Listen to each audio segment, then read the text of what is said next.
ആൻഡമാൻ്റെ ആദ്യകാല തലസ്ഥാനമായിരുന്നു Ross island. ഇന്നതിനെ നേതാജി സുഭാഷ് ചന്ദ്രബോസ് ഐലൻഡ് എന്നാണ് അറിയപ്പെടുന്നത്. അബേഡൻജെട്ടിൽ നിന്ന് ഒരു 10 മിനിറ്റ് ബോട്ടിൽ സഞ്ചരിച്ചാൽ നമുക്ക് ഇവിടെ എത്താൻ സാധിക്കും. 1857 ഇന്ത്യൻ സൈന്യം ബ്രിട്ടീഷുകാർക്കെതിരെ പ്രതികരിച്ചു തുടങ്ങിയപ്പോൾ അവരെ ജയിലടക്കാൻ തുടങ്ങി. ജയിലുകൾ നിറഞ്ഞപ്പോൾ മെയിൻലാൻഡിൽ നിന്നും ദൂരത്തിൽ അവർ ഒരു കോളനി ഉണ്ടാക്കി. അതിനായി അവർ റോസ് ഐലൻഡിനെ ഉപയോഗപ്പെടുത്തി. ഒരു ചെറിയ ഐലൻഡ് ആണെങ്കിലും ഇന്ത്യൻ സ്വാതന്ത്ര്യ സമരത്തിന്റെ വലിയ ചരിത്രം തന്നെ ഈ ഐലൻഡിന് പറയാനുണ്ട്. തകർന്നടിഞ്ഞതുമല്ലാത്തതുമായ ഒത്തിരി കെട്ടിടങ്ങൾ നമുക്ക് ഇവിടെ കാണാൻ സാധിക്കും.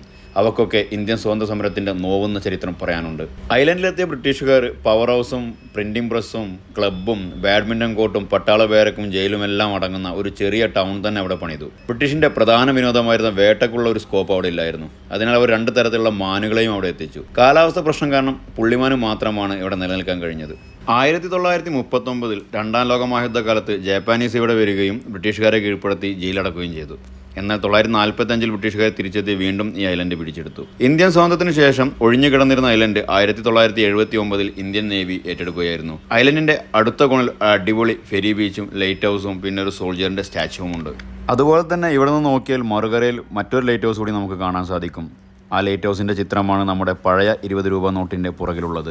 ഇന്ത്യൻ സ്വാതന്ത്ര്യ ചരിത്രത്തിനും പ്രകൃതി ഭംഗിക്കും ഒരുപോലെ പ്രാധാന്യമുള്ള ഈ ഒരു ഐലൻഡ് നിങ്ങളുടെ ആൻഡമാൻ യാത്രയിൽ തീർച്ചയായും ഉൾപ്പെടുത്തുക.